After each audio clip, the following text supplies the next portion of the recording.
SIR এর প্রতিবাদে রাজ্য সড়ক অবরোধ করে বিক্ষোভ। এসআইআর এর জন্য সাধারণ মানুষকে হেনস্থা করা হচ্ছে। দিনের পর দিন নানান অজুহাতে তাদের শুনানি শিবিরে ডাকা হচ্ছে। এই নিয়ে রাজ্য রাজনীতি তোলপাড়। ইতিমধ্যেই চাপানুতর অব্যাহত বিভিন্ন রাজনৈতিক দলের মধ্যে। সুপ্রিম কোর্ট আমাদের দলের পক্ষ থেকে যে রায় কালকে ফাইল করেছিল সুপ্রিম কোর্টে, যে রায় দিয়েছে সর্বোচ্চ আদালত সাধারণ মানুষের জন্য, সেটা আমরা অক্ষরে অক্ষরে পালন করব। আপনারা শান্তিপূর্ণভাবে হিয়ারিং এর কাজ কিন্তু সম্পূর্ণ করবেন, কেউ বিশৃঙ্খলা করবেন না, আর অন্যের প্রয়োজনে পা দেবেন না।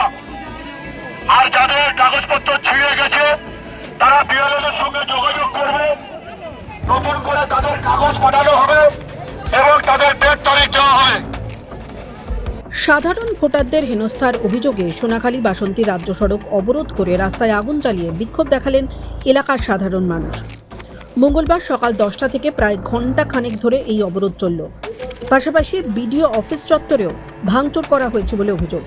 এই ঘটনাকে কেন্দ্র করে এলাকায় ব্যাপক উত্তেজনা ছড়ায়। পরে বাসন্তী থানার পুলিশ গিয়ে পরিস্থিতি সামাল দেয়। 414 জনের নাম বাদ দিয়েছে, তার মধ্যে এসটি কোটার স্রেফ 10টা নাম এসছে, এসটি কোটার নাম 10টা বাদ এসছে। একদম ধরে ধরে মুসলিম সংখ্যাগরিষ্ঠ এরিয়াগুলো সেইগুলো ধরে ধরে এনআরসি করে পরিষ্কার করে তাদের পরিষ্কারভাবে তাদের ডাকা হচ্ছে। এবারে পরে ওরা বাদ চলে যাবে, ওরা এনআরসির খাতায় যাবে, কি ওদের পরে নামগুলো বাদ চলে যাবে। বিভিন্ন রকম একটা অসহযোগিতা, একটা সাম্প্রদায়িকের উপরে নির্মমভাবে অত্যাচার চালিয়ে যাচ্ছে, যেটা কেন্দ্রে যেটা বিজেপি সরকার যেভাবে চালিয়ে যাচ্ছে, সেটা তারা আমরা ধিক্কার জানাই, নিন্দা জানাই। টাইমস নাও খবর।